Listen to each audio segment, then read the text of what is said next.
बिस्मिल्लाहिर्रहमानिर्रहीम। अस्सलाम वालेकुम। Welcome to Cosmos Physics. बहुत अरसा हुआ मैंने वीडियो नहीं बनाई। इंशाल्लाह अब मेरी फ्रीक्वेंटली मैं वीडियोस बनाऊंगी। एक्चुअली कुछ मसरूफियात थी, उनकी वजह से मैं टाइम नहीं दे सकी अपने चैनल को। तो अगर आपने अभी तक मेरे चैनल को सब्सक्राइब नहीं किया तो प्लीज़ सब्सक्राइब कर दें, ताकि आने वाली और भी वीडियोस जो हैं वो आपको मिल जाया करें। ठीक है, अच्छा जी, स्टार्ट लेते हैं जी। आज की जो वीडियो है हमारी वो है जी फोर्सेस और फोर्सेस की टाइप्स और फ्री बॉडी डायग्राम्स और वेक्टर डायग्राम्स के बारे में। ये तो हम जानते हैं कि ये फोर्सेस क्या होती हैं, पुशिंग एंड पुलिंग। ये मतलब आप किसी चीज़ को जब पुश करते हैं या मतलब किसी चीज़ को जब आप धक्का देते हैं, सॉरी, और जब आप किसी चीज़ को पुल करते हैं, उसको अपनी तरफ खींचते हैं, तो आप बेसिकली फ़ोर्स अप्लाई करते हैं उसके ऊपर। तो मुख्तलिफ़ किस्म की फ़ोर्सेस होती हैं ऑलरेडी। ये बेसिक्स हैं फ़िज़िक्स की। तो जो टाइप्स हैं हमारे पास, सबसे पहली टाइप आती है फ़ोर्स की, वो आती है वेट। अगर किसी बॉडी के ऊपर सबसे पहले जो फोर्स लग रही होती है वो उसकी मास की वजह से लग रही होती है, और वो भी ग्रेविटी उसके ऊपर जब एक्ट करती है, तो ये जो ग्रेविटी है ये इस बॉडी को हमेशा जो है क्या करेगी, towards the centre of earth जो है वो अट्रैक्ट करेगी या खींचेगी, तो वो उसका वेट कहलाता है। तो जब सबसे पहले जो बॉडी के ऊपर जो फोर्स लग रही होती है तो उसको हम उसका वेट कहते हैं। ठीक है, उसके बाद हमारे पास जो जब हम किसी बॉडी को पुल कर रहे होते हैं तो बेसिकली हम स्ट्रिंग के साथ अगर हम उसे अटैच कर दें तो हम स्ट्रिंग को जब अपनी तरफ पुल करते हैं या बॉडी को अपनी तरफ पुल करते हैं तो हम बेसिकली उसमें टेंशन क्रिएट करते हैं स्ट्रिंग के अंदर। तो ये एक टेंशन फोर्स होती है। टेंशन भी एक फ़ोर्स होती है, ये फ़ोर्स की एक टाइप है। उसके बाद जो बॉडी के ऊपर एक और फोर्स लग रही होती है सरफेस की वजह से, उसको नॉर्मल कहते हैं। ये नॉर्मल टू द सरफेस जो होती है वो फोर्स लग रही होती है। ये रिएक्शन होता है बेसिकली सरफेस का, और ये हमेशा जो वेट होता है बॉडी का उसके उसके बिल्कुल ऑपोजिट लग रहा होता है। ठीक है, मतलब ये जो नॉर्मल फोर्स है, नॉर्मल इसको इसीलिए कहा जाता है क्योंकि ये परपेंडिकुलर एक्ट कर रहा होता है सरफेस के ऊपर, यूँ इस तरह से। ठीक है, अच्छा जी, उसके बाद फिर हम देखते हैं कि जो ये फ्री बॉडी डायग्राम्स या जो वेक्टर डायग्राम्स क्या होती हैं। बेसिकली जिस टाइम पे हम लोग फ़िज़िक्स में या डेली लाइफ में भी कोई भी सिचुएशन जिसको हमने कैलकुलेट करना होता है, फ़िज़िक्स की लैंग्वेज में लिखना होता है, या उसको उसके बारे में कुछ उसकी फ़िज़िकल इंटरप्रिटेशन करनी होती है, तो हम उसको जो है वो उसकी वेक्टर डायग्राम के तौर पर लेते हैं। अब यहाँ पर देखिए एक गाड़ी है, जो है वो क्या कर रही है, वो एक इंक्लाइन प्लेन के ऊपर जा रही है। ये देखें यूँ इस तरह से। तो उस गाड़ी का जो वेट है वो नीचे की तरफ एक्ट कर रहा है, उस सरफेस का जो नॉर्मल है वो ऊपर की तरफ एक्ट कर रहा है। और बेसिकली ये जो गाड़ी है ये इसको ना इसको कोई जो है वो ट्रक या कोई व्हीकल जो है उसके साथ इसको क्या किया हुआ है, हमने टाई किया हुआ है। तो ये जो टाइंग फोर्स है, मतलब ये जो टाइंग जो इसके ऊपर जो स्ट्रेचिंग आ रही है जिसकी वजह से इसका वेट लिफ्ट हो रहा है, ये ऊपर की तरफ जा रही है, इसको हम टेंशन बोलते हैं। ठीक है, तो जब हम इसकी फ्री बॉडी डायग्राम बनाएंगे या इसकी वेक्टर डायग्राम बनाएंगे तो हम उसमें कार को शो नहीं करेंगे, हम उस पॉइंट को शो करेंगे जहाँ पर उसका वेट एक्ट कर रहा है। और फिर वहाँ से ये टेंशन भी इस ये आ गई इसकी।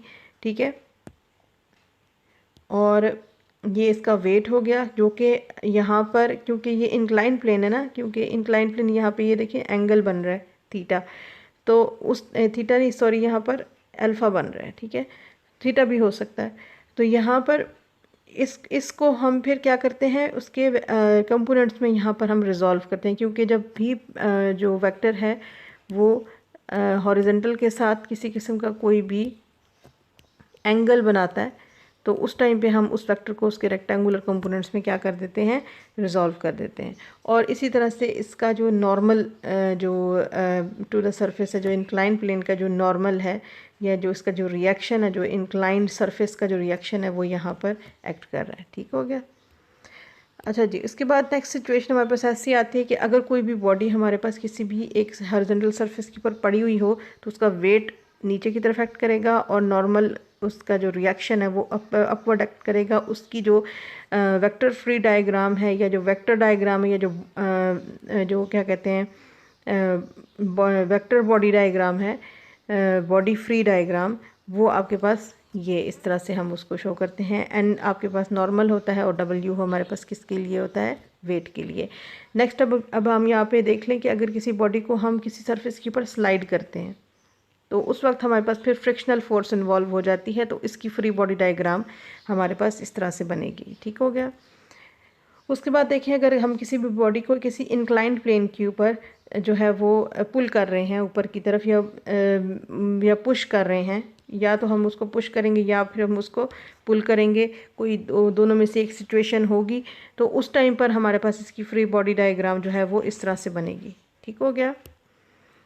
नेक्स्ट अब देखें, यहाँ पर ये बॉडी जो है ये इसका मास स्मॉल m है और ये हमारे पास अटैच्ड है दो सरफेसेस के साथ, एक तो हॉरिजॉन्टल एक तो वर्टिकल सॉरी, और ये हॉरिजॉन्टल हो गया, मतलब ये सीलिंग हो गया और ये इसकी वॉल हो गई।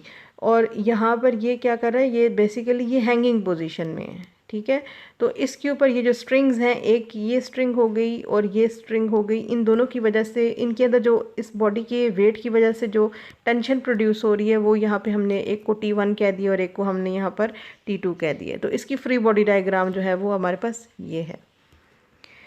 उसके बाद यहाँ पर एक और सिचुएशन ऐसी आ जाती है कि जिस वक्त हमारे पास एक पुली होती है और एक मैस M1 और एक मैस हमारे पास M2, तो उस टाइम पर भी हमारे पास जो रोप्स हैं, जिस रोप के साथ ये जो है अटैच हुई हैं दो जो मैसेज हैं, तो उनके अंदर जो है वो क्या होता है, टेंशन प्रोड्यूस हो जाती है। और ये देखें, ये जो M2 मैस है इसकी जो फ्री बॉडी डायग्राम है वो ये है और M1 की जो फ्री बॉडी डायग्राम जो है वो ये है। ठीक है, उसके बाद हमारे पास जो है एक और सिचुएशन आ जाती है कि अगर एक बॉडी हमारे पास स्लाइडिंग पोजीशन में हो, मतलब किसी हॉरिजॉन्टल सरफेस पे पड़ी हो, और एक बॉडी जो है वो हैंगिंग हो, तो उस टाइम पे हमारे पास क्या होगा, जो सिचुएशन बनेगी कि M1 के ऊपर जो हमारी जो फ्री बॉडी डायग्राम है वो यही होगी कि सरफेस का नॉर्मल उस बॉडी का वेट नीचे की तरफ एक्ट करेगा और उस जो रोप की में जो टेंशन प्रोड्यूस होगी वो जो है वो क्या कर रही है, टुवर्ड्स राइट एक्ट कर रही है। उसके बाद जो M2 है, जो सस्पेंडिंग मैस है, ये M2, इसके ऊपर जो सिचुएशन है वो ये है कि यहाँ पर उसके ऊपर जो टेंशन एक्ट कर रही है वो यहाँ ये दी हुई है और साथ में इसका जो वेट है वो क्या करेगा, हमेशा नीचे की तरफ एक्ट करेगा। ठीक हो गया।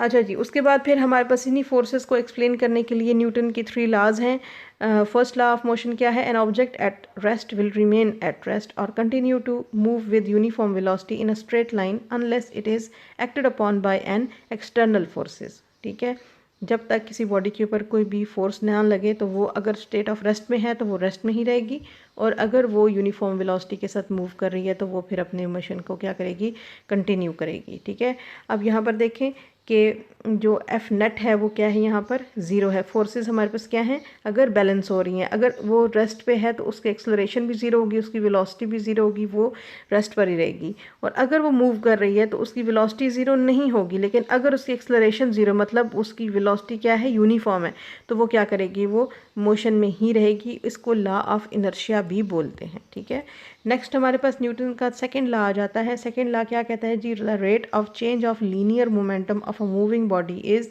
Proportional to the resultant force and is in the same direction as the force acting on it. तो ये हमारे पास जो न्यूटन सेकंड लॉ है इन टर्म्स ऑफ मोमेंटम, जब हम इसको डिफाइन करते हैं तो ये rate of change of momentum जो है वो is equal to the applied force. ठीक हो गया। तो फोर्सेस यहाँ पर क्या होती हैं, इम्बैलेंस होती हैं, इसमें एक्सेलरेशन प्रोड्यूस होती है। एक्सेलरेशन जो है वो क्या करती है, फोर्स के ऊपर डायरेक्टली डिपेंड कर रही होती है, और एक्सेलरेशन जो है वो मास के ऊपर क्या कर रही होती है, इन्वर्सली डिपेंड कर रही होती है। उसके बाद लास्ट हमारा जो लॉ है वो है third law, Newton third law. ये तो हमें पहले से अंदाज़ा इसके बारे में होता है। For every action there is an equal and opposite reaction. ठीक है, जितना जो भी एक्शन होगा उसका जो मैग्नीट्यूड होगा उसी मैग्नीट्यूड का रिएक्शन भी होगा, लेकिन उनकी डायरेक्शन क्या होंगी, अपोजिट होंगी, इसीलिए वो एक दूसरे के इफेक्ट को क्या करेंगे, कैंसल आउट करेंगे। ठीक है, अच्छा जी, आज की वीडियो तो अभी तक यहीं पर है। थैंक्स फॉर वॉचिंग एंड इंशाल्लाह we will meet in next video. Okay जी, अल्लाह हाफिज़।